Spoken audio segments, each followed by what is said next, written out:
वरिष्ठ लोगों ने जो जमा हुआ है, इसलिए कि हमारे संतोष लाल साहब के पास जात नहीं है, गरीब अमीर नहीं है, जो भी आएंगे उनका काम करने का बहुत कोशिश काम करते हैं। उसके अलावा मैं ये भी कहना चाहता हूँ, मैं कर्नाटक स्टेट के एक एक्स डिपार्टमेंट के उपाध्यक्ष होते हुए मैं आज आग्रह करता हूँ वरिष्ठों से, संतोष लाल साहब बहुत अच्छे इंसान है, अच्छे काम करते हैं, गौर गरीब को काम करते हैं, कभी कभी ऐसा भी करते हैं, आगे पीछे देखते जितने भी पाव हाथ में पाव इसमें अपने जेब रहेंगे वो गरीब लोग को देख के जाते आगे, ऐसा इंसान कभी नहीं मिलेगा। इसलिए मैं विनती करता हूँ मुख्यमंत्री जी और वरिष्ठों से जल्द से जल्द उनको नेक्स्ट इसमें पहला लिस्ट में उनका काम उनका मंत्री बनना चाहिए, मंत्री देना चाहिए करके सब लोगों को मैं विनती करता हूँ। जय हिंद। ಮತ್ತು ಸಮಸ್ತ ಧಾರವಾಡ ಜಿಲ್ಲೆಯ ಎಲ್ಲ ಅವರ ಅಭಿಮಾನಿಗಳ ಕಡೆಯಿಂದ ಸನ್ಮಾನ್ಯ ಚಂದ್ರಶೇಖರ್ ಜುಟ್ಟಲ್ ಅವರ ನೇತೃತ್ವದಲ್ಲಿ ಇವತ್ತು ಬಾಬಾ ಸಾಹೇಬ್ ಅಂಬೇಡ್ಕರ್ ಅವರ ಪುತ್ಥಳಿಗೆ ಮಾಲಾರ್ಪಣೆಯನ್ನು ಮಾಡಿ ಕರ್ನಾಟಕ ಸರ್ಕಾರದಲ್ಲಿ ಈಗಾಗಲೇ ಡಿ ಕೆ ಶಿವಕುಮಾರ್ ನೇತೃತ್ವದಲ್ಲಿ ರಾಜ್ಯದಲ್ಲಿ ಒಂದು ಆಡಳಿತ ಪ್ರಾರಂಭವಾಗಿದೆ। 3 ವರ್ಷಗಳ ಯಶಸ್ವಿಯಾದಂತ ಒಂದು ಸಿದ್ದರಾಮಯ್ಯನವರ ಸರ್ಕಾರ ಇಡೀ ರಾಜ್ಯ ಇಡೀ ದೇಶಕ್ಕೆ ಮಾದರಿ ಆಗೋ ರೀತಿಯಲ್ಲಿ ತಮ್ಮ ಗ್ಯಾರಂಟಿಗಳನ್ನು ಕೊಟ್ಟು ಬಡವರ ಮನೆ ಬಾಗಿಲಿಗೆ ನ್ಯಾಯವನ್ನು ಕೊಡ್ತಕ್ಕಂಥ ಕೆಲಸ ಕಳೆದ 3 ವರ್ಷಗಳಿಂದ ಬಹಳ ಯಶಸ್ವಿಯಾಗಿ ನಡೆದುಕೊಂಡು ಬಂದಿರತಕ್ಕಂಥ ಸಿದ್ದರಾಮಯ್ಯನವರ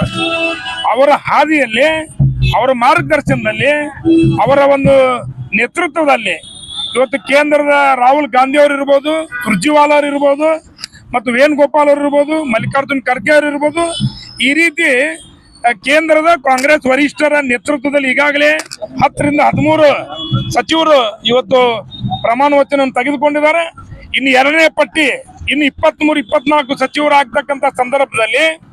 ಈಗಾಗಲೇ ಉತ್ತರ ಕರ್ನಾಟಕ ಭಾಗದಲ್ಲಿ ಕೇವಲ 1 ಅಥವಾ 2 ಮಂತ್ರಿ ಸ್ಥಾನ ಕೊಟ್ಟಿರ್ತಕ್ಕಂಥದ್ದು।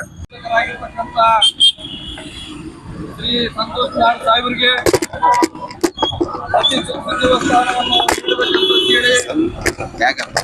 ನಾವೆಲ್ಲ ಅಭಿಮಾನಿಗಳು ಅವರ ಪರವಾಗಿ ಕಾಂಗ್ರೆಸ್ ಪಕ್ಷದ ವರಿಷ್ಠರಲ್ಲಿ ಮನವಿಯನ್ನು ಮಾಡಿಕೊಟ್ಟಿದ್ದೇವೆ। ಸನ್ಮಾನ್ಯ ಶ್ರೀ ಸಂತೋಷ್ ಲಾಡ್ ಸಾಹೇಬರು ಧಾರವಾಡ ಜಿಲ್ಲೆಯ ಸಮಗ್ರ ಅಭಿವೃದ್ಧಿಗೆ, ರೈತರ ಅಭಿವೃದ್ಧಿಗೆ, ಸರ್ವ ಜನಾಂಗದ ಅಭಿವೃದ್ಧಿಗೆ ಅವರು ಈಗಾಗಲೇ ಸಚಿವ ಸ್ಥಾನ ವಹಿಸಿಕೊಂಡಾಗ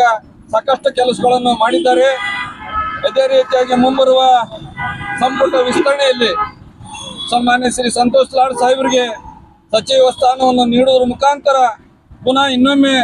ಜಿಲ್ಲೆಯ ಅಭಿವೃದ್ಧಿಗೆ ಸರ್ವ ಜನಾಂಗದ ಅಭಿವೃದ್ಧಿಗೆ ಅವರಿಗೆ ಸಚಿವ ಸ್ಥಾನ ನೀಡಬೇಕಂತೇಳಿ ನಾವು ಧಾರವಾಡ ಜಿಲ್ಲೆಯ ಸಮಸ್ತ ನಾಗರಿಕರ ಪರವಾಗಿ ಹಾಗೂ ಅವರ ಒಂದು ಅಭಿಮಾನಿಗಳ ಪರವಾಗಿ ನಮ್ಮ ಕಾಂಗ್ರೆಸ್ ಪಕ್ಷದ ವರಿಷ್ಠರಾದ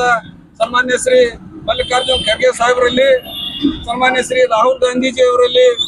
ಸನ್ಮಾನ್ಯ ಶ್ರೀ ವೇಣುಗೋಪಾಲ್ ಅವರಲ್ಲಿ, ಸುರ್ಜೇವಾಲಾ ಸಾಹೇಬರಲ್ಲಿ, ನಮ್ಮ ನಾಡಿನ ನೂತನ ರಾಜ್ಯದ ಮುಖ್ಯಮಂತ್ರಿಗಳು ದೊರೆಗಳಾಗಿರ್ತಕ್ಕಂಥ ಡಿ ಕೆ ಶಿವಕುಮಾರ್ ಸಾಹೇಬರಲ್ಲಿ ಹಾಗೂ ಸಿದ್ದರಾಮಯ್ಯ ಸಾಹೇಬರಲ್ಲಿ, ಕಾಂಗ್ರೆಸ್ ಪಕ್ಷದ ನೂತನ ಅಧ್ಯಕ್ಷರಾದ ಶ್ರೀ ಹರಿಪ್ರಸಾದ್ ಸಾಹೇಬರಲ್ಲಿ ನಾವು ಮನವಿ ಮಾಡ್ಕೊಳ್ತೇವೆ। ಸನ್ಮಾನ್ಯ ಶ್ರೀ ಸಂತೋಷ್ ಲಾಡ್ ಸಾಹೇಬರಿಗೆ ಸಚಿವ ಸ್ಥಾನವನ್ನು ನೀಡಬೇಕಂತೇಳಿ ತಮ್ಮಲ್ಲಿ ನಾವು ಕೈ ಮುಗಿದು ಕಳಕಳಿಯ ಮನವಿಯನ್ನು ಮಾಡ್ಕೊಳ್ತೇವೆ।